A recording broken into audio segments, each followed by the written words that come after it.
Mohon maaf, yang pertama-tama saya hormati Ibu Kepala Sekolah SD Negeri 4, Ibu Sri Duniati, dan teman-teman yang saya sayangi, teman-teman guru SD Negeri 4 yang semuanya ibu-ibu yang hebat.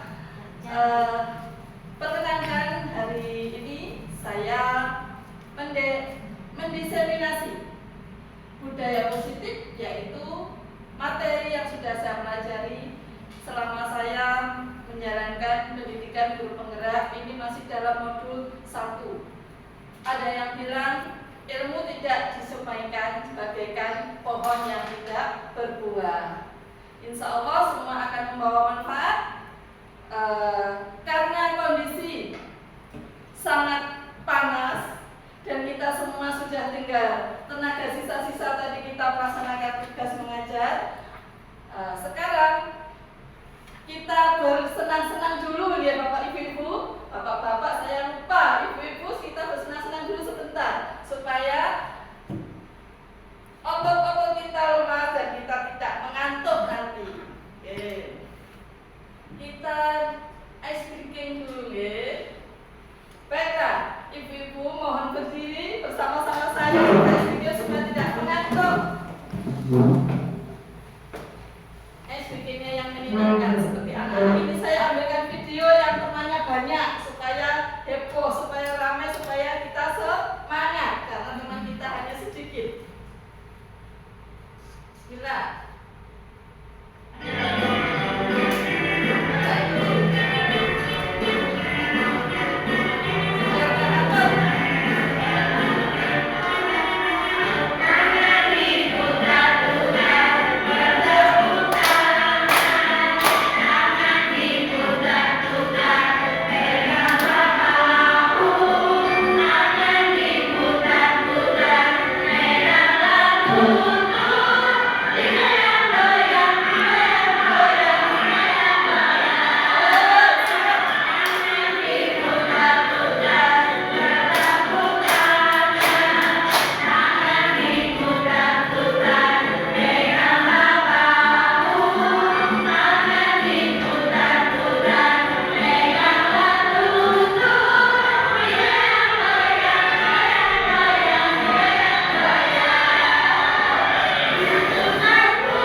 tidak terasa semakin lelah dengan tugas-tugas hari ini.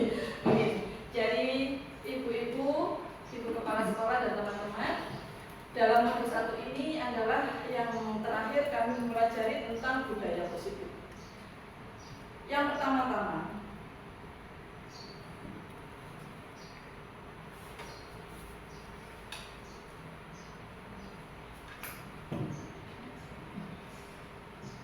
apa yang seharusnya kita lakukan sebagai seorang guru, yaitu harus menjadi guru yang baik. Pasti semua guru bercita-cita ingin menjadi seorang guru yang baik. Ya, guru yang baik itu bagaimana? Jadi guru yang baik itu adalah guru yang memiliki kemampuan untuk mewujudkan budaya positif di sekolah kita, baik di kelas maupun di lingkungan sekolah. Nah, budaya positif itu apa saja? Kebetulan selama 1 bulan ini saya mempelajari macam-macam budaya positif. Di antaranya adalah disiplin positif, kemudian memahami motivasi perilaku manusia yang berkaitan dengan pemenuhan kebutuhan. Mohon maaf. Yang ketiga, posisi kontrol seorang guru. Yang keempat, pembuatan keyakinan kelas atau sekolah. Dan yang kelima adalah penerapan segitiga restitusi dalam menyelesaikan masalah. Inilah yang sudah saya pelajari di antaranya. Saya akan menjelaskan satu persatu supaya kita bisa mengimplementasikan di sekolah kita sehingga menjadi sekolah yang luar biasa nantinya. Yang pertama adalah disiplin positif. Disiplin positif ini ada kaitannya dengan nilai kebajikan. Jadi penerapannya berdasarkan nilai kebajikan yang timbul dari diri sendiri, dari siswa maupun dari diri kita sendiri, secara intrinsik, bukan suatu paksaan, bukan ujian atau hukuman. Jadi apapun yang dilakukan oleh siswa itu karena kesadaran dirinya, bukan karena saya ingin mendapat hadiah, saya takut dihukum, saya terpaksa karena mematuhi peraturan. Itu yang selama ini kelihatannya terjadi di mana-mana. Nah, mulai sekarang mari kita ubah kebiasaan-kebiasaan itu menjadi disiplin positif yang berdasarkan nilai kebajikan yang timbul dari secara intrinsik dari diri siswa. Kemudian selanjutnya adalah motivasi perilaku manusia. Setiap manusia melakukan sesuatu itu memiliki motivasi yang berbeda, pasti. Kenapa dia bisa melakukan tindakan ini? Mengapa si A bisa melakukan ini, bisa melakukan kesalahan, bahkan sesuatu yang tidak kita duga? Di antaranya ada 2 macam motivasi. Ada motivasi eksternal yang kurang benar sebenarnya. Kemudian motivasi internal ini yang harus kita dukung atau kita bangun mulai dari sekarang. Motivasi eksternal itu contohnya adalah melakukan sesuatu karena untuk menghindari ketidaknyamanan atau takut dihukum. Kemudian untuk mendapatkan pujian, penghargaan dari orang lain. Wah, saya mau belajar supaya saya bagus, nanti dapat hadiah dari guru, dapat hadiah dari papa. Itu kurang baik karena nanti akan menimbulkan efek yang kurang baik kepada anak tersebut. Jika tidak diberi hadiah, akhirnya kendor minat belajarnya. Nah, yang paling kita harapkan adalah motivasi internal, yaitu untuk menjadi orang yang mereka inginkan secara intrinsik dari dirinya sendiri, dengan menghargai diri sendiri, dengan nilai kebajikan yang ada di sekitarnya. Nilai kebajikan adalah nilai-nilai positif, budaya yang positif yang sudah kita miliki. Kemudian selanjutnya adalah posisi kontrol guru. Nah, teman-teman, ibu kepala sekolah yang saya hormati, nah, posisi kontrol guru itu ada 5. Di antara yang pertama adalah penghukum. Zaman dulu, dari dahulu ini yang paling banyak ya penghukum. Dulu kita itu takut karena belajar ini karena takut dihukum, dan kalau melakukan kesalahan pasti juntrungannya, jurusannya ke hukuman. Nah, sering kan menangis sekolah dulu. Kemudian yang kedua adalah membuat rasa bersalah. Biasanya ini orangnya yang lemah lembut, tidak bisa marah, tidak mampu apa, akhirnya ketika siswa melakukan kesalahan, apa kamu tidak kasihan kepada bu guru, apa kamu, akhirnya kan dia merasa bersalah. Nah, contohnya seperti itu. Yang ketiga adalah sebagai teman. Ini sudah lumayan mending. Saya sendiri kadang sering memposisikan ini supaya saya bisa mendekati siswa dengan leluasa dan siswa bisa bercerita apapun tanpa ada gap gitu ya. Teman. Kemudian yang keempat adalah posisi pemantau. Ini lebih bagus, semakin kesini adalah semakin diharapkan dan semakin bagus. Pemantau itu hanya memantau, selalu kita pantau. Jika anak terjadi kesalahan kita tahu, kita tegur. Jika anak-anak ini sudah ini kita beri ini, oh kamu sudah bagus. Ini hanya memantau saja. Kemudian yang paling terakhir adalah sebagai manajer. Nah, untuk manajer ini ini sebentar ya ini penjelasan yang lebih rinci.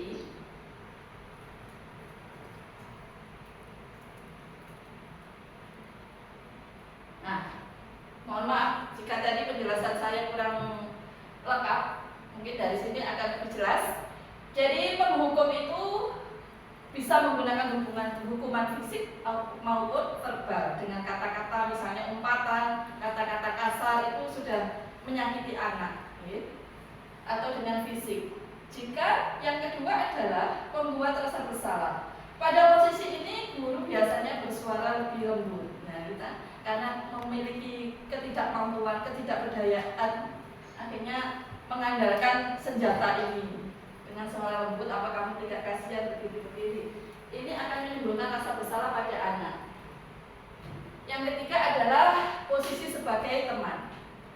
Pada posisi ini tidak akan menyakiti murid, namun akan tetap berupaya mengontrol melalui persuasi. Jadi pendekatannya itu lebih mudah, seperti teman. Murid juga nyaman dengan posisi ini. Yang keempat adalah posisi sebagai monitor atau pemantau.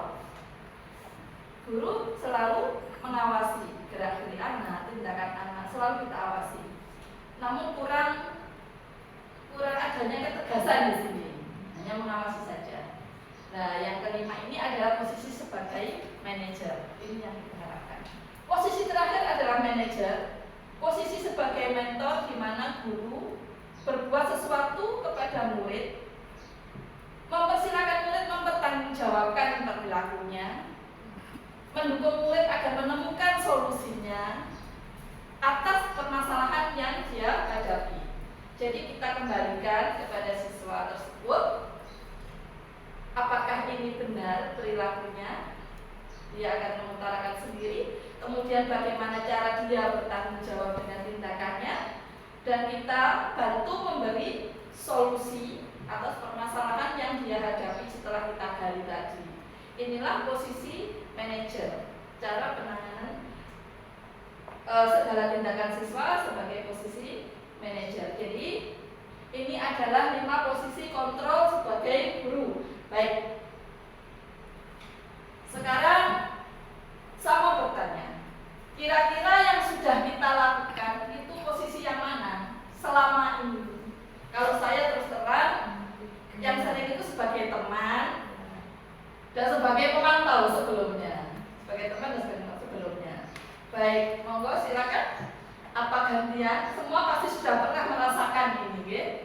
Dari belakang, monggo Bupati.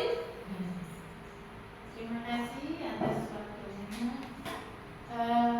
Kalau saya sendiri ya, insya Allah sudah melakukan seperti yang tadi disampaikan Bu Yana.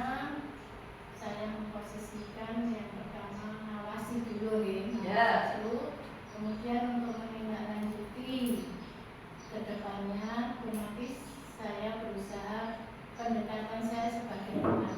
Kalau sebagai teman, ini nggak ada rasa suka, nggak ada kayak tembok pembatas untuk curhat seperti itu. Nah, selama ini yang sering saya lakukan nomor 4 tadi.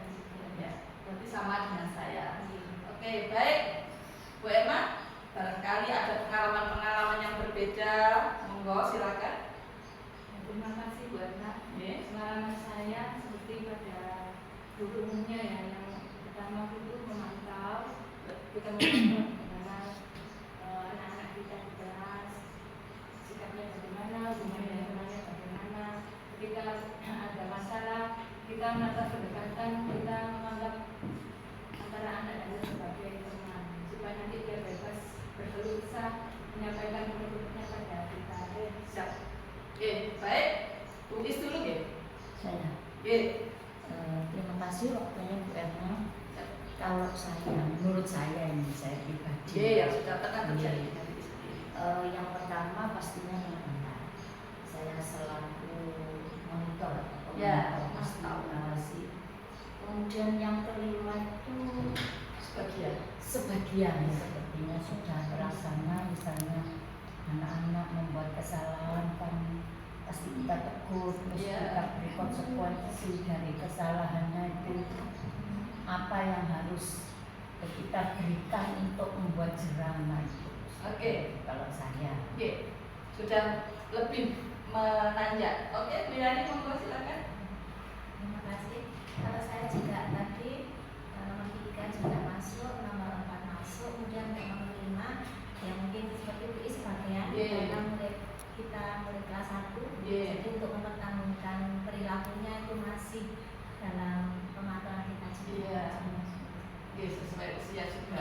Oke, monggo Bu Desi. Iya, kalau terima kasih Bu Erna. Ya, sama-sama. Sebenarnya dari 5 kontrol itu pernah saya alami. Tidak menampik bahwa saya melakukan hanya nomor 5 atau nomor 4 saja, tapi semuanya pernah saya alami di kejadian-kejadian khusus. Tapi yang paling sering dilakukan kalau saya mengajar di kelas 4, pastinya anak-anak sudah mulai mengerti bahwa oh, saya kalau melakukan ini konsekuensinya seperti ini. Nah, sama dengan guru yang lainnya, pastinya memantau terlebih dahulu, kemudian harus mengetahui terlebih dahulu ini kasusnya seperti apa. Kalau kita tidak tahu kasusnya, hanya langsung menjudge anak ini salah atau enggak, kan jadinya berat sebelah atau bagaimana. Pastinya manajerial itu harus kita lakukan, dan itu yang harus kita memang benar-benar lakukan. Tapi yang nomor 1, 2 itu pasti pernah mengalaminya. Gitu. Baik teman-teman, terima kasih semuanya. Semuanya sudah mengungkapkan pengalamannya, dan memang kita sebagai guru juga sebagai manusia yang notabene setiap hari berhubungan dengan anak-anak dengan berbagai macam persoalannya, semua pernah kita lakukan. Tapi yang sering mungkin ya tadi ya pemantau, teman, dan sebagian dari manajer. Baiklah, setelah tahu materi yang saya paparkan ini, kira-kira kita ingin jadi seperti apa dan memposisikan diri di mana? Pastinya seorang manajer. Baiklah, kita semangat untuk membentuk sekarang kita dengan memposisikan diri kita sebagai manajer. Siap? Oke, tepuk tangan dulu untuk kita. Alhamdulillah. Baiklah, karena materi ini insya Allah sudah paham ya, jadi saya geser ke slide berikutnya.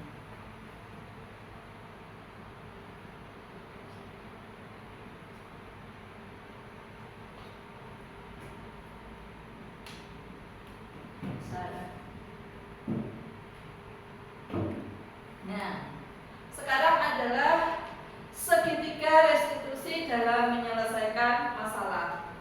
Nah, apa sih segitiga restitusi itu? Jadi segitiga restitusi itu adalah tahap-tahap dalam menyelesaikan permasalahan anak maupun murid. Sebenarnya ini juga penting sebagai orang tua, tidak hanya sebagai guru. Bagaimana kita harus menyelesaikan masalah anak supaya tertangani dengan baik? Yang pertama adalah menstabilkan identitas. Kita tekankan dulu sebenarnya sikap anak ini bagaimana, dia itu sebenarnya karakternya bagaimana, dan apa yang dia lakukan itu sebenarnya mengapa dia bisa melakukan itu. Selanjutnya adalah validasi tindakan yang salah. Kita gali tindakannya tadi. Dia Dia sadar apa tidak kalau itu salah? Kalau dia sadar mengapa tetap dia lakukan. Nah, pasti ada alasannya. Dan alasannya itu pasti dari tadi motivasi tadi, bertahan hidup dan macam-macam tadi. Kemudian yang ketiga adalah menanyakan keyakinan. Ketika dia sudah menyatakan salah, apa dia yakin bisa memperbaiki kesalahannya tadi? Itulah segitiga restitusi. Saya punya satu contoh kasus kemarin. Ya. Ini murid saya. Nah, ini kebetulan Edo ini dalam kelompoknya sedang marah. Tahu-tahu mengagetkan seisi kelas. Wah. Nah, kemudian saya coba menyelesaikannya dengan segitiga restitusi. Itu satu juga bisa ya.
Oke, itu tadi adalah cuplikan satu kasus di kelas saya. Nah, tadi saya berusaha mengikuti tahapan-tahapan sesuai dengan segitiga restitusi. Yang pertama adalah menstabilkan identitas dulu, kemudian validasi tindakan yang salah. Nah, setelah semuanya tercover, kemudian saya buat meyakinkan dirinya ya, menanyakan tentang keyakinan, apa yakin dia bisa berubah dan dia sudah menjadi. Insya Allah dengan cara seperti itu hasilnya lebih mudah untuk menangani masalah dan anak juga memiliki kesadaran dengan sendirinya.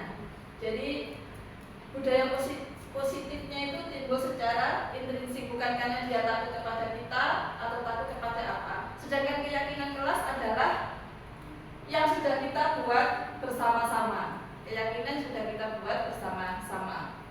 Jadi bukan dari satu pihak guru saja, tapi kita berkolaborasi dengan murid membuat sebuah kesepakatan kelas yang akhirnya menjadi sebuah keyakinan kelas. Gitu. Nah, setelah kasus saya tadi, ini saya juga mencuplik satu kasus dari sekian banyak kasus yang sudah saya pelajari. Nah, kasus ini terjadi di sebuah sekolah, namanya Sabrina. Hari itu bangun terlambat dan terburu-buru sampai di sekolah. Dia pun akhirnya sampai di gerbang sekolah, tapi baru menyadari kalau tidak menggunakan sepatu hitam seperti tertera di peraturan sekolah. Di depan pintu kelas, Pak Lukman sudah memperhatikan sepatu Sabrina yang berwarna coklat. Sabrina berusaha menjelaskan bahwa dia terburu-buru dan salah mengenakan sepatu.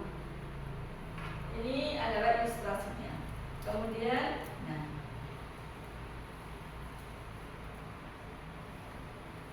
Pak Lukman menanyakan Sabrina, apa peraturan sekolah tentang seragam warna sepatu? Sabrina menjawab, sudah mengetahui sepatu harus berwarna hitam, namun terburu-buru dan salah mengenakan sepatu. Selain tidak mungkin kembali pulang karena rumahnya jauh sekali, Pak Lukman tetap bersikeras pada peraturan yang berlaku dan mengatakan, ya sudah, kamu sudah melanggar peraturan sekolah, kamu salah, sudah terlambat, salah pula warna sepatunya. Segera buka sepatumu, kalau tidak bisa mengenakan warna sepatu sesuai peraturan. Itu kata Pak Lukman. Sabrina meminta maaf dan memohon kembali kepada Pak Lukman agar tetap dapat mengenakan sepatunya dan berjanji tidak akan mengulang kesalahannya. Namun Pak Lukman tidak mau tahu. Tidak, kamu telah melanggar peraturan sekolah. Kalau tidak sanggup ambil sepatu di rumah atau diantarkan sepatu ke sekolah, ya sudah, kamu tidak bersepatu saja seharian di sekolah. Sekarang copot sepatumu dan silakan belajar tanpa sepatu seharian. Sabrina pun dengan berat hati mencopot sepatunya dan memberikannya kepada Pak Lukman. Seharian dia tidak berani berkeliling sekolah karena malu dan lebih banyak berdiam diri di kelas tanpa alas sepatu. Nah, ini kasusnya. Sebelum saya ke slide berikutnya, kira-kira posisi kontrol Pak Lukman ini ada pada posisi apa sebagai guru? Nomor 1. Nomor 1, menghukum ya. Karena mengapa dikatakan menghukum?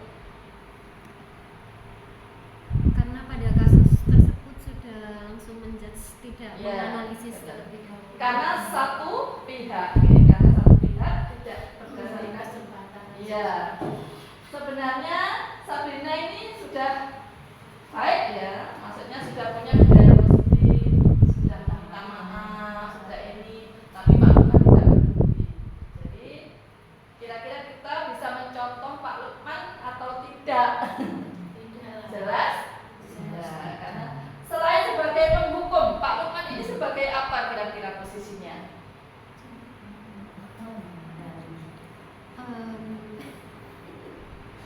Selain penghukum, saya intipkan. Oke. Saya intipkan. Ini sudah saya sedikit pelajari supaya kurang besar saya besarkan. yang 5 tadi. Oke. Nah, ini analisis. Sudah lumayan besar. Ya, oke. Kalau Jadi- saya berpendapat boleh Bu. Oke. Sebenarnya salah dilihat dari tindakan Pak Lukman. Ya. Cuman kita lihat kesepakatannya dulu, bagaimana awal kesepakatannya. Kalau ada siswa misalnya tidak memakai sepatu hitam itu apa Konsekuensinya. Kalau memang konsekuensinya tidak memakai sepatu seharian, berarti dia memang harus bisa menerima resiko itu. Kalau itu kesepakatan. Ya. Kalau yang lain kita akan Oke. Jadi di sini ada beda antara hukuman atau konsekuensi. Nah, ini kebetulan tidak disebutkan konsekuensinya apa. Jadi hanya ada peraturan sekolah jika siswa harus mengenakan sepatu hitam tanpa konsekuensi. Jika ada konsekuensi, itu mungkin Pak Lukman bisa naik tingkat posisi, maksudnya dengan jabatan, karena ada konsekuensinya. Berhubung itu tidak tertera, jadi Pak Lukman kurang tepat, langsung memberikan hukuman searah, satu arah. Kalau konsekuensi memang bagus, jadi harus kita ingat jika kita membuat keyakinan kelas, sekalian kita buat konsekuensinya juga. Oke, ini juga sesuatu yang harus kita mulai kita tapaki, mulai kita terapkan. Baiklah, dalam kasus di atas, sikap posisi apakah yang diambil Pak Lukman? Ini Pak Lukman sebagai penghukum, ya, karena indikatornya tadi dia langsung satu arah, memberikan hukuman satu arah, bukan konsekuensi. Kalau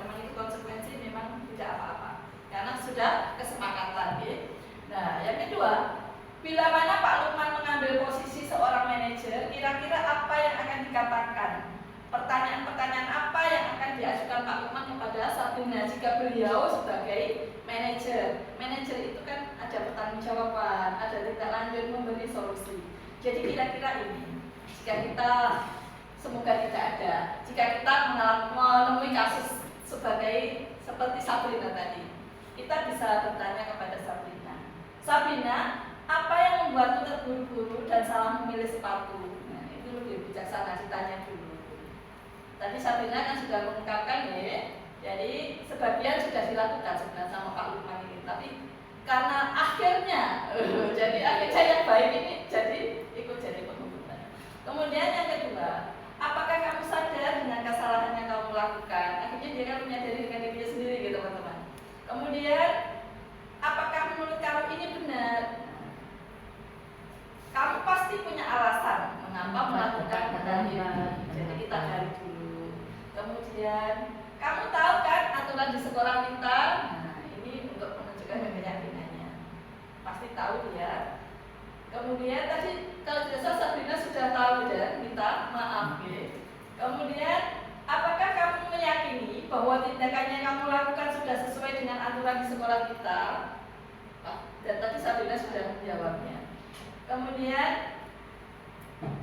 jika kamu meyakini, bagaimana langkah kamu untuk memperbaikinya? Itu posisi sebagai manajer itu pertanyaannya seperti ini, supaya anak itu tidak takut dan dengan sendirinya mengakui kesalahannya dan dengan sendirinya memberikan solusinya secara intrinsik.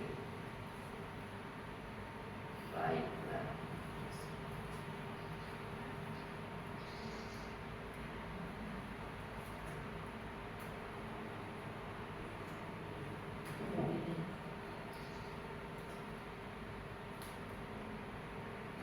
Oke. Kemudian kira-kira bila Anda sebagai kepala sekolah ini mungkin saya jadi tidak enak.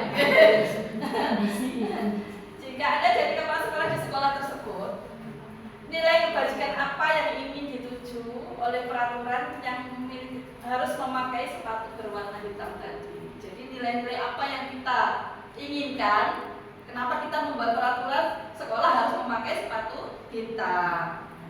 Ini kemarin sudah saya studi kasusnya sudah saya analisa. Ya, yang pertama adalah yang jelas kedisiplinan supaya anak itu memiliki budaya positif disiplin. Yang kedua adalah tanggung jawab. Jadi mereka supaya memiliki tanggung jawab dengan dirinya sendiri. Oh, saya harus pakai ini karena aturannya begini. Kemudian yang ketiga adalah kontrol diri. Jadi ketika dia seperti tadi lupa itu apa yang harus dia lakukan seharusnya, dia itu harusnya bisa. Kemudian mandiri, tidak menggantungkan. Jadi mungkin kadang anak itu ada yang menunggu disiapkan orang tuanya atau kadang lupa, kalau tidak disiapkan dia tidak dipakai apa yang ada. Nah, jadi dia harus mandiri, mengingat apa tanggung jawabnya sendiri. Kemudian integritas, pasti untuk anak-anak sekolah. Nah, yang keenam adalah bagaimana mereka bisa memegang komitmen yang sudah kita buat bersama karena berdasarkan keyakinan sekolah. Nah, kemudian kira-kira bila Anda adalah kepala sekolah di sekolah tersebut, bagaimana Anda menyikapi langkah yang diambil Pak Lukman dalam kasus tersebut? Nah, di sini saya sudah menganalisa kasusnya dan jika saya jadi kepala sekolah, jika saya jadi kepala sekolah, sikap saya kurang sepakat dengan tindakan Pak Lukman karena Pak Lukman mengambil keputusan secara sepihak atas pelanggaran yang dilakukan oleh anak Sabrina tadi. Seharusnya Pak Lukman mencari tahu terlebih dahulu penyebabnya. Mengapa sepatunya tidak berwarna hitam? Walaupun tadi sudah, namun beliau tetap kekeh tidak mau mendengarkan alasan Sabrina. Selain itu, langkah selanjutnya adalah Pak Lukman tentu menimbulkan kekecewaan bagi murid karena permohonan maaf dari Sabrina tidak diterima oleh Pak Lukman. Sebagai kepala sekolah, saya akan menasihati atau mengajak Pak Lukman untuk sharing, untuk memperbaiki tindakannya tersebut berdasarkan keyakinan yang sudah kita buat bersama supaya beliau bisa setidaknya mengikuti atau menjadi guru dengan posisi kontrol sebagai manajer meskipun tidak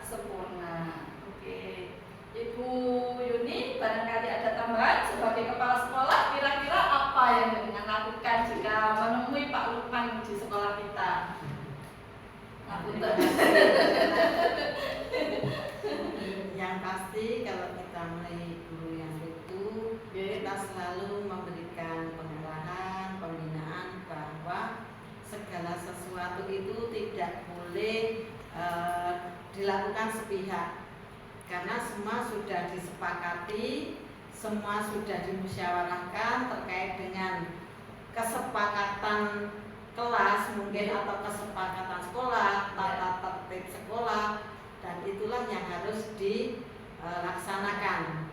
Kalaupun ada yang melanggar, kita harus selalu berbuat yang bijaksana. Seperti itu aja. Terima kasih Bu Yuni, tepuk tangan. Terima kasih teman-teman. Oke, monggo. Saya pernah mengalami satu kasus ya Bu Eni. Ini tidak dari anaknya, tapi malah dari orang tua. Dari orang tua. Salah satunya itu ketika ada ekstra pramuka, saya tanya karena orang tuanya itu WA saya, mohon maaf Bu, anak dari ini tidak bisa mengikuti pramuka, ekstra pramuka karena akan diajak pergi ada kegiatan keluarga. Terus anaknya saya tanya, loh kamu kok mau diajak pergi kemana? Terus akhirnya jawab, saya nggak tahu Bu. Berarti kan ada indikasi bahwa ini harus saya telaah lagi nih Kok menutupi Terus saya tanya lagi, beneran kamu nggak mau kemana-mana, nggak diceritain mau diajak kemana gitu? Iya Bu, saya nggak tahu. Ternyata setelah saya tanya lagi, oh kamu nggak mau ini nggak bawa baju pramuka? Ternyata iya Bu, tadi baju pramuka saya itu belum disetrika. Terus akhirnya anaknya saya gini, kamu mau ikut pramuka apa enggak? Ya nggak apa-apa Bu kalau ikut pramuka. Anaknya ikut pramuka, kemudian orang tuanya pada saat itu mau menjemput anaknya. Terus saya bilang gini, anaknya ikut pramuka. Terus oh ya sudah Bu, nanti saya jemput lagi. Kan saya jadi bertanya-tanya, ini yang sebenarnya apa yang bisa jadi pergi? Tidak jadi pergi. Nah, untuk menghadapi yang seperti ini kira-kira bukan anaknya tapi orang tuanya. Kalau menurut jenengan bagaimana? Harus menghadapi. Sebelum saya memberikan jawaban, kita diskusikan dulu. Barangkali ada pendapat dari teman-teman. Kita akan sharing nanti kita kumpulkan kira-kira bagaimana masalah-masalah seperti ini bisa kita selesaikan sesuai dengan budaya positif yang sudah saya pelajari. Pripun? Barangkali ada usul atau pendapat? Monggo Bu. Memang banyak ya, paling murid itu yang mempunyai alasan-alasan yang banyak terkait dengan kegiatan-kegiatan yang akan dilakukan oleh putranya mungkin. Nah, kalau menurut saya, kalau menemui wali murid yang seperti itu, sekali mungkin kita masuk malam, kedua pasti kita konfirmasi. Dalam artian begini, kita konfirmasi dengan anaknya, dengan orang tua, semuanya kita pertemukan siapa yang salah, siapa yang tidak salah, sehingga nanti orang tua tidak terbiasa akan mengelabui gurunya. Padahal sebetulnya kan sederhana, hanya tidak memakai seragam. Kan kita izinkan gurunya juga boleh sebenarnya, jadi tidak usah memulai untuk berbohong, karena itu nanti akan bisa berpengaruh negatif terhadap perilaku siswa. Barangkali ada tambahan dari teman-teman? Ini karena sudah ibunya yang sudah pasrah. Oke, baik. Tepuk tangan. Jadi memang sebaiknya kita kalau terulang, ketika itu mungkin Bu Desi bisa validasi sebentar sebenarnya ke anak dulu. Ternyata orang tuanya yang tidak jujur, kecuali kalau dalam peraturan yang tidak membawa baju pramuka tidak boleh ikut pramuka, itu dari anak menerima konsekuensi. Nah, ini pun kita masih beri toleransi, tetap ikut supaya tidak ketinggalan materi. Nah, walaupun itu sebenarnya meninggalkan sedikit kedisiplinan sebenarnya, Nah, karena kita berpikir ulang lagi daripada dia, karena tidak ada aturan jika tidak ikut. Karena kita aturannya belum sampai ke sana, jadi nanti mungkin bisa dikaji ulang lagi keyakinan sekolah kita tentang pakaian pramuka ketika latihan pramuka ini. Kemudian sebaiknya ya Bu Desi kalau misalkan terjadi lagi bisa validasi ke orang tua dan anak, kita dudukkan bertiga, kita selesaikan secara sesuai tahapan segitiga restitusi. Kira-kira orang tuanya akan bagaimana jika anak itu kita puji dulu dengan sikapnya yang baik, jujur. Anaknya kan sudah jujur ya. Nah, misalnya si A, kamu kan anak yang jujur, anak yang baik, kenapa ini? Akhirnya kan terkuat. Bagaimana kira-kira orang tuanya? Nah, dari situ kita mengarah ke kolaborasi. Nah, saya bersikap begini supaya putra putri bapak, ibu itu menjadi anak yang memiliki budaya positif, supaya lebih mudah kita arahkan untuk menjadi siswa-siswi yang memiliki karakter profil pelajar Pancasila. Nah, mohon dukungannya, itu saja nih sebenarnya. Tapi orang tua ini mungkin terlalu sayang anaknya, takut anaknya diapakan. Lalu ditanya, apa tidak jadi pergi? Ngapunten. Matur nuwun, bagaimana teman-teman? Sudah oke keputusan tadi ya, langkah-langkah yang insya Allah tidak terulang lagi nih kasus seperti itu. Oke, baiklah. Nah, ini adalah tadi kan saya besar.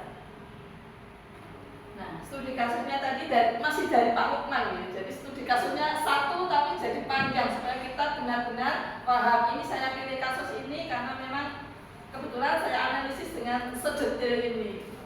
Nah, hal menarik dari kasus ini adalah sering dijumpai di sekolah. Sebenarnya sering dijumpai di sekolah kalau anak tidak memakai seragam, misalkan bukan hanya sepatu, mungkin baju, dasi dan yang lainnya. Karena berkaitan dengan pelanggaran tata tertib sekolah dan banyak guru yang berperan sebagai pengamat, bahkan juga sebagai pembungkum. Dia harus membuat di sebagian besar sekolah, tidak hanya kita saja yang selama ini kita temui, kita dengarkan, kita lihat bahwa baik secara langsung maupun di sosial media.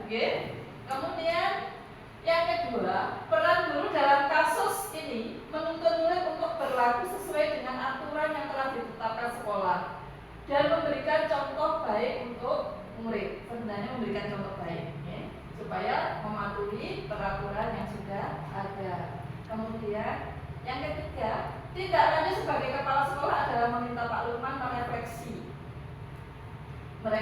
diri mengapa beliau bertindak seperti itu kepada Sabrina dengan mengambil keputusan secara sepihak atas pelanggarannya, mengingatkan kembali apa tujuan kita menjadi pendidik, dan memberi motivasi untuk senantiasa melakukan pendekatan yang lebih empati, maka akan lebih menciptakan kesan rasa nyaman dalam diri peserta didik dan komitmen untuk tidak mengulang kesalahannya lagi. Insya Allah dengan pendekatan-pendekatan yang membuat siswa kita merasa nyaman, mereka akan dengan diri sendiri itu menjadi lebih baik dan tidak mengulang kesalahannya. Kemudian yang keempat, tindak lanjut sebagai guru adalah menerapkan posisi kontrol sebagai manajer yang menerapkan tindakan restitusi siswa yang dapat menyadari dan mengakui kesalahan yang dia lakukan secara terbuka dan sukarela sehingga memunculkan kesan rasa nyaman pada peserta didik.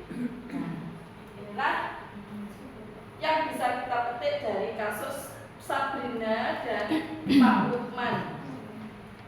Nah, kesimpulannya, setelah disuntik kita tarik kesimpulan. Dari hasil analisis studi kasus ini adalah berkaitan dengan ketaatan terhadap peraturan sekolah, ketaatan kepada peraturan sekolah. Jika kita evaluasi sikap dan tindakan Pak Lukman adalah upaya untuk mengambil posisi ketat. Sebenarnya Pak Lukman menjaga tegaknya peraturan sebenarnya,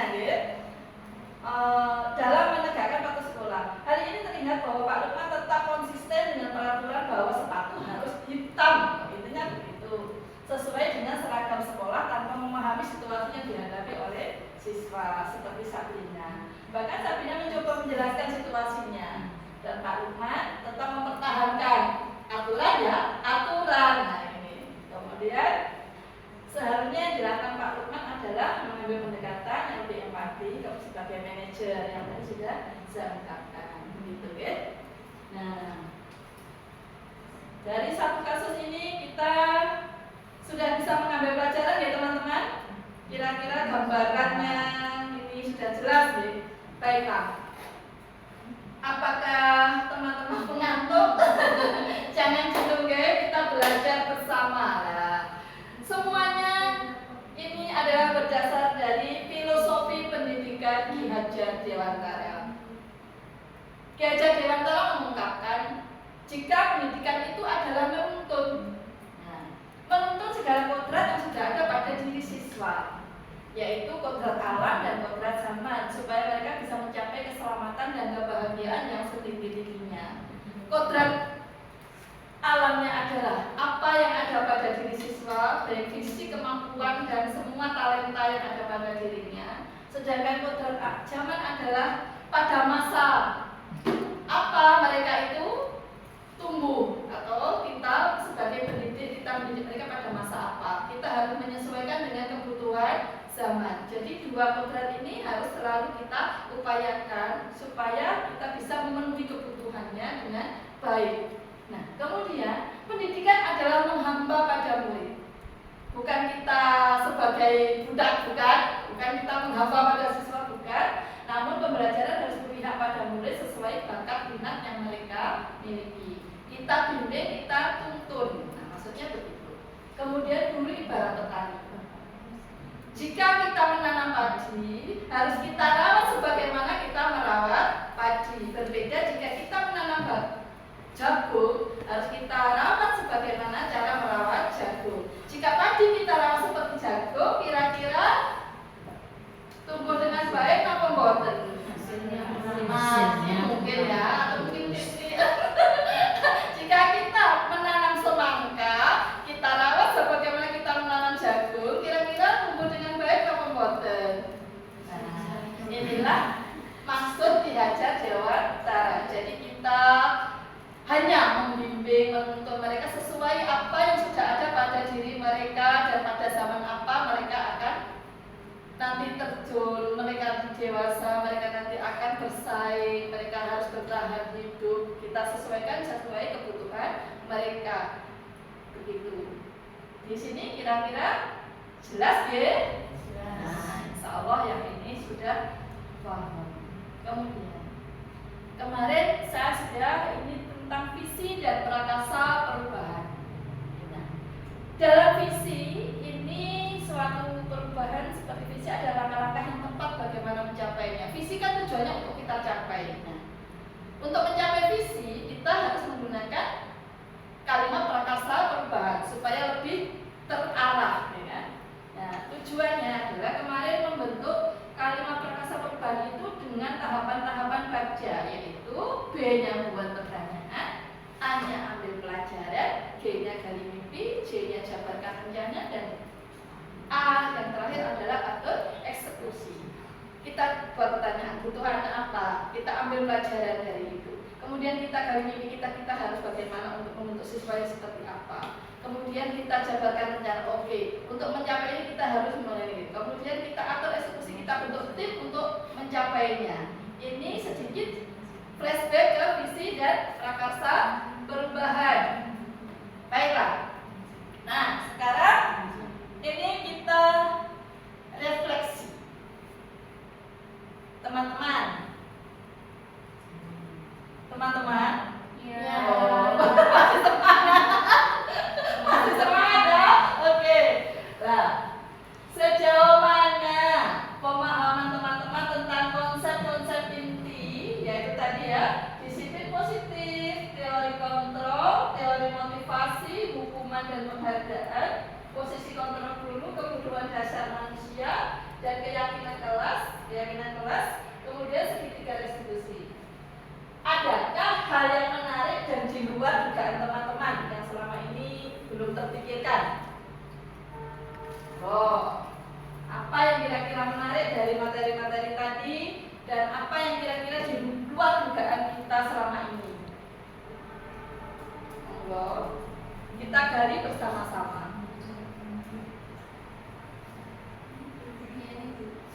Monggo. Supaya tidak kantuk, apakah perlu ice cream lagi? Ya, kita santai tapi tentunya Sing paling panas ngerti. saya, oke. Oke, monggo Bu Is. Aku akan sambut. Hal yang menarik dan di luar dugaan ternyata yang sudah disampaikan Bu Erna tadi ternyata mengikuti guru penggerak itu saya rasa Ilmunya banyak sekali. banyak memang bisa membuka luas wawasan kita sehingga kita nantinya bisa menjadi guru yang Insyaallah. benar-benar bisa yang filosofi seperti filosofi diajar di mana jadi hilang sudah keangkuhan kita sebagai seorang penghukum gitu tadi sebenarnya seperti itu. Jadi semuanya akan mengarah hal yang lebih baik dan menjadi guru yang benar-benar mengerti akan kondisi siswa dan mengikuti perubahan zaman. Kita nggak boleh saklek bahwa seperti ini kita dulu nggak seperti itu. Jadi harus bisa lah menerima kondisi memang seperti ini. Kita sebagai guru harus bisa mengikuti yang ada sekarang, tidak biasanya Tidak seperti terlalu menengok kita dulu dulu. begini, kita harus begini. Siap. Jadi seperti itu kalau menurut saya. Oke. Terima kasih Bu Is. Barangkali ada lagi Bu Desi? Ya, Kalau menurut saya semuanya menarik. menarik. Jadi ilmunya nambah lagi. Iya, alhamdulillah. Ya, semoga kita semua bisa jadi guru yang baik yang bisa Oke. mengantarkan tadi anak-anak kita menuju ke kebahagiaan. Oke. Keselamatan dan kebahagiaan yang setinggi-tingginya sesuai zamannya. Yang di luar dugaan ya itu tadi kita harus refleksi lagi, Iya. introspeksi diri lagi karena kita memang manusia yang pasti punya banyak kekurangan yang harus diperbaiki di sana, di sini dan di mana-mana. Jadi belajar memang sepanjang hayat, tidak hanya untuk anak-anak kita, tapi kita sendiri juga harus belajar. Sebenarnya di dalam jadi guru ini bukan mereka yang belajar, tapi malah gurunya yang belajar. Mengikuti perkembangan dia. Karena kan kita tahu bahwa seperti saya generasinya masih di bawah generasi milenial. Sekarang sudah generasi Z. Mau mengikuti itu kita harus benar-benar harus belajar banyak sekali. Itu harus. Makanya kalau kita hanya berdiam diri, stuck di tempat dan tidak mau mencari tahu, tidak mau mencari tahu bagaimana tentang kondisi anak kita sekarang, bagaimana yang harus dibuat karakternya sekarang, itu akan kesulitan sendiri. Kita yang akan ditinggal oleh mereka. Dan sekarang pun banyak sekali anak-anak yang lebih canggih dibandingkan gurunya. Makanya kita harus berlari untuk merangkul mereka biar jadi anak-anak yang memang luar biasa. Kalau saya seperti itu. Baik, ada lagi teman-teman. Jadi kita harus setidaknya selangkah lebih maju daripada siswa kita. Mempelajari sesuatu sehari sebelum mereka mempelajarinya. Jadi supaya lebih dulu lah dapat sesuatunya kita tanamkan kepada mereka. Alhamdulillah, saya bersyukur sekali bisa masuk ke guru penggerak ini karena mendapatkan ilmu yang sangat luar biasa. Meskipun berlelah-lelah tetapi bahagia karena ilmunya sangat luar biasa dan bertemu dengan teman-teman yang luar biasa. Walaupun teman-teman saya juga hebat semuanya, alhamdulillah. Baiklah. Nah, jadi benar kita hal yang tak terduga saya juga karena selama ini perasaan sudah baik, sudah bagus, sudah lebih daripada orang-orang guru-guru zaman dulu. Tetapi ternyata sekarang itu sudah jauh, melangkahnya sudah jauh dan bagaimana cara berpikir gitu. Yang paling penting kan itu nih, konsep kita berpikirnya siswa ini apa, tujuan pendidikan itu apa, ini yang paling penting. Dan di guru penggerak ini alhamdulillah ilmunya luar biasa, saya sangat bersyukur dan saya juga sangat bahagia bisa menyemaikan, menularkan ilmu ini kepada teman-teman untuk membawa sekolah kita lebih baik lagi dan lebih baik lagi ke depannya. Jika kita lakukan bersama-sama dengan kolaborasi yang baik, saya yakin sekolah ini akan menjadi sekolah yang terbaik. Alhamdulillah. Oke, terima kasih Bu Desi, Bu Is. Nah, ini selanjutnya.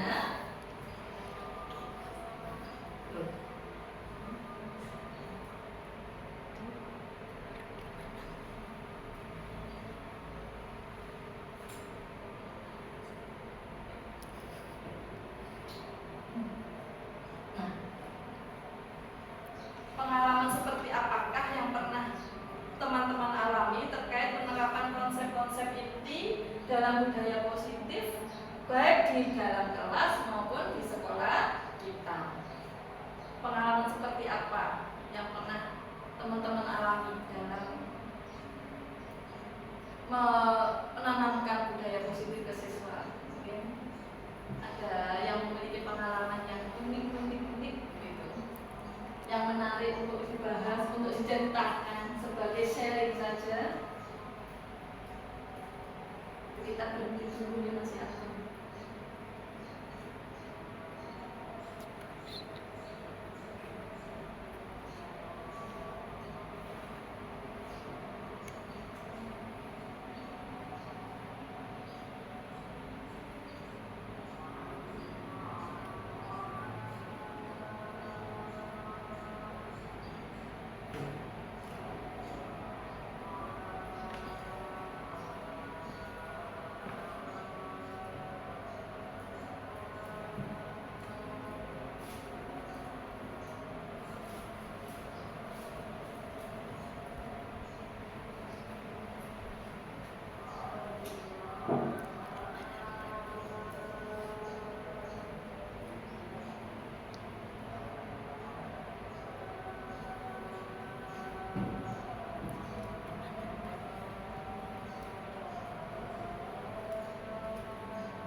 Baiklah, kita lanjutkan.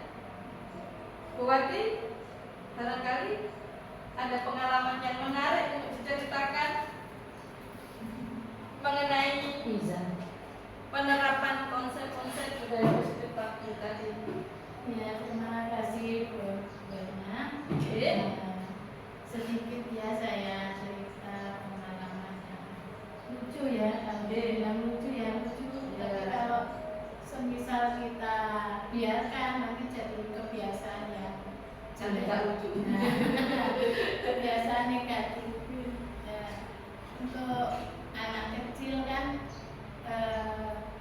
kalau sudah ketahuan dia berbuat salah, biasanya dia itu menutupi kesalahannya dengan sedikit berbohong. Nah, bohongnya itu juga tidak masuk akal. Biasanya seperti itu. Semisal kejadian kemarin itu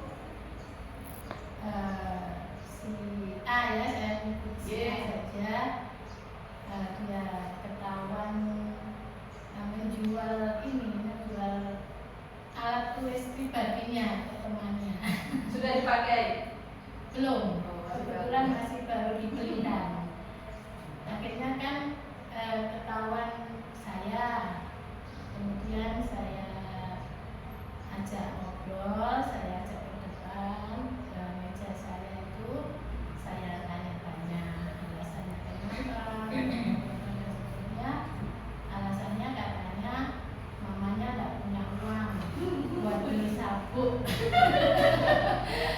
Beli sabuk tidak punya uang seperti itu kan juga menunjukkan suatu kebohongan, tapi ya kalau kita dengar ya lucu, tidak masuk akal juga. Terlalu dewasa. Nah, kalau dibilang orang tuanya mampu, ya, akhirnya kan saya telusuri, saya cek dengan orang tuanya yang memang ketahuan dia berbohong seperti itu. Kemudian solusi atau tindak lanjut yang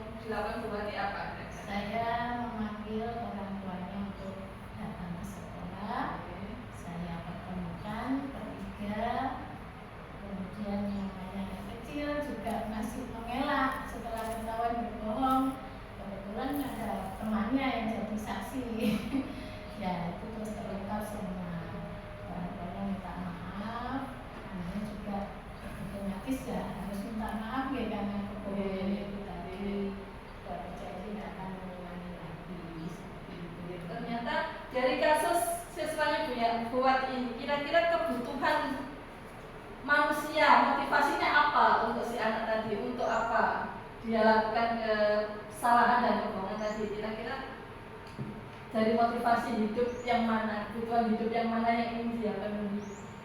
Sepertinya kalau saya mungkin dilihat dari anak-anak, mungkin uang jajannya kurang atau habis jadi dia mau beli kue nggak ada uang, paksa. Mungkin itu pemikiran anak. Atau lagi kalau lebih jauh lagi Buatnya sudah mengorek jasa bijak lagi, penyebabnya apa? Untuk apa kira-kira uangnya ternyata? Betul Bu Is, memang. Untuk Dia menginginkan sesuatu yang belum kesampaian. Iya. Kan minta mamanya masih dijanjikan itu. Ya cerdas ya, berarti pulang. Cuma caranya salah untuk memenuhi salah satu kebutuhan hidupnya, tapi dia melakukan tindakan tadi. Jadi ini terus Padahal orang tuanya juga selalu perhatian, masih bekal, masih uang saku juga. Ini anaknya ini yang mungkin mau minta lagi malu karena sudah diberi banyak, mau minta terus. Jadi dia sudah punya tanggung jawab sebenarnya, tapi sudah mandiri, tapi mandiri dalam hal yang kurang tepat. Nah, oke. Tapi dia juga sudah berjanji, guys. Jadi sesuai restitusi tadi sudah berjanji untuk melakukan tidak akan mengulangi ini. Alhamdulillah. Ya, berarti ini sudah sedikit melaksanakan posisi sebagai manajer. Terima kasih. Memang di sekolah itu macam-macam karakter siswanya dan dengan berbagai macam tingkah lakunya. Jadi kita harus selalu sabar, dan terutama itu adalah kontrol emosi kita. Tapi alhamdulillah teman-teman di sini ibu-ibu yang sudah saya lihat sudah sangat baik kontrol emosinya, sudah melakukannya dengan sangat baik. Tinggal kita mengembangkan dengan cara-cara sesuai tahapan-tahapan yang sudah ada pada budaya positif tadi. Insya Allah akan menjadi lebih baik, siswa-siswa kita akan menjadi siswa-siswa yang berbudaya positif. Ini saya yakin sudah ada jawabannya. Coba kita renungkan. Sebelum mengetahui 5 posisi kontrol tadi sudah dijawab sebagian ini sebenarnya. Manakah posisi yang paling sering kita pakai dan bagaimana perasaan saat itu setelah mengetahui posisi apa yang akan kita pakai. Saya pengen dari yang lain. Bu Yani, kalian Bu Emma coba. Tadi yang Bu Desi, Bu ini sudah kan posisi ini. Bu Yani coba ketika dulu memposisikan diri sebagai apa, perasaannya dengan bagaimana, dan selanjutnya akan menggunakan posisi sebagai apa. Sudah ya? Bu Emma, yang selama ini posisi kontrol sebagai apa yang sudah dilakukan Bu Emma dan bagaimana perasaannya ketika melaksanakan posisi tersebut, dan nanti akan menggunakan posisi sebagai apa setelah tahu materi ini. Terima kasih banyak atas pendidikan.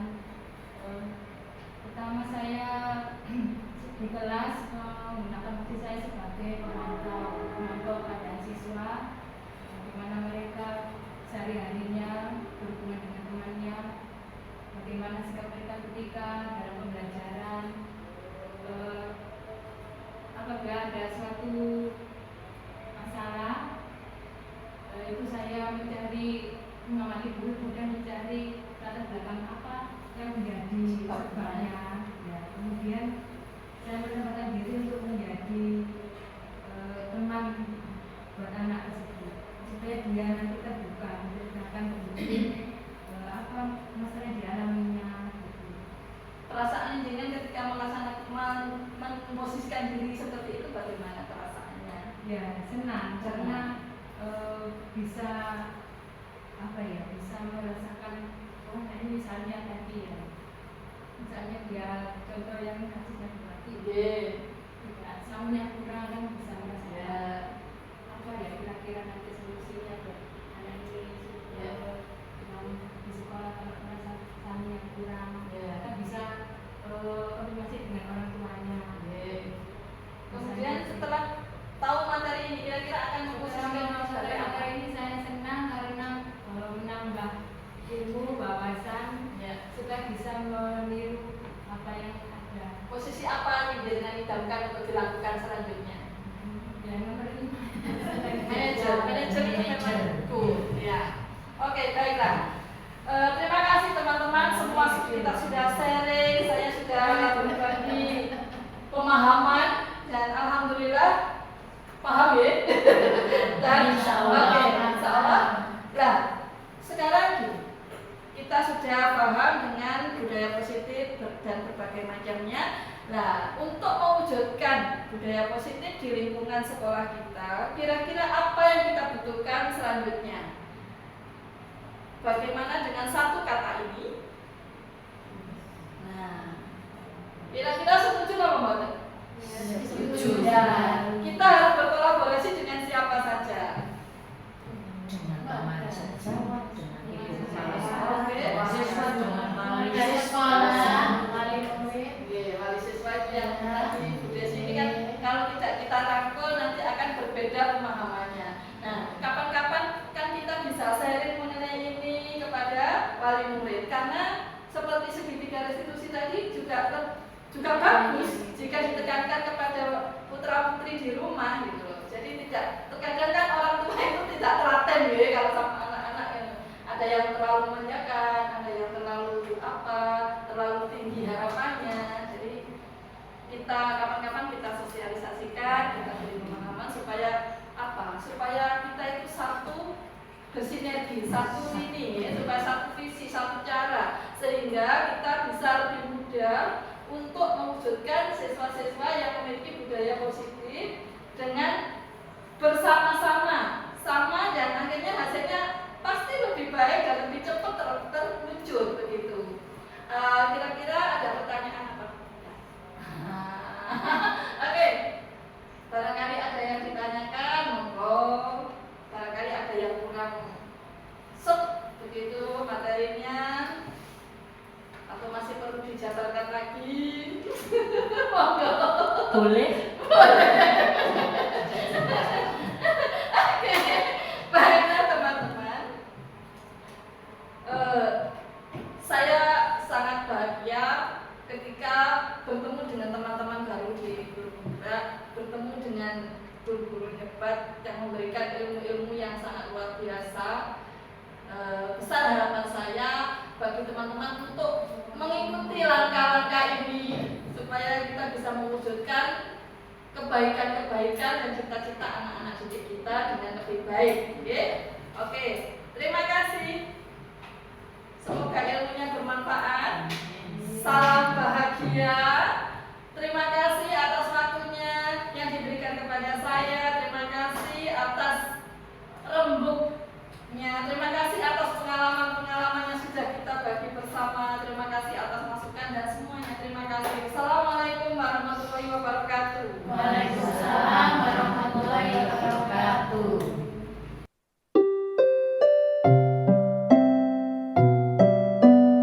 Anak-anak, pagi ini kita akan membuat keyakinan kelas ya. Jadi keyakinan kelas itu dibuat dari hasil kesepakatan antara bu guru dan kalian semua. Kira-kira apa yang perlu kita buat untuk aturan di sekolah atau di kelas kita? Tujuannya apa? Tujuannya supaya kalian itu bisa tertib, bisa disiplin, ada aturan supaya kita bisa bertanggung jawab dan lebih mandiri sesuai dengan keinginan kalian masing-masing dan nanti disesuaikan dengan keinginan bu guru dan kebutuhan kita semua. Baiklah, nomor 1 kira-kira apa? Sudah kita putuskan ya tadi ya. 1 itu data sekolah tepat waktu. Kemudian apa lagi tadi? Sekarang kalian tuliskan dengan adanya kesepakatan dan keyakinan ini kira-kira apa yang harus kalian lakukan dan apa yang harus disuruh lakukan. Yang sudah menempel langsung kembali ke bangkunya ya.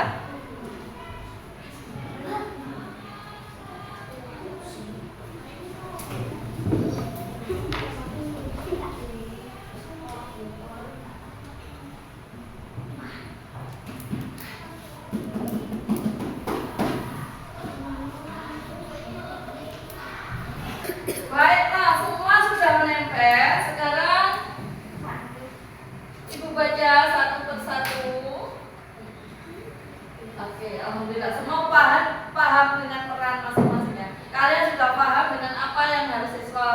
lakukan apa yang harus guru lakukan dengan keyakinan kelas yang kita buat bersama-sama. Jadi apapun tindakan kita di kelas ini kita sesuaikan dengan keyakinan kelas yang sudah kita buat. Dan kalian harus tahu konsekuensinya. Jadi harus timbul dari diri kalian sendiri, sadar.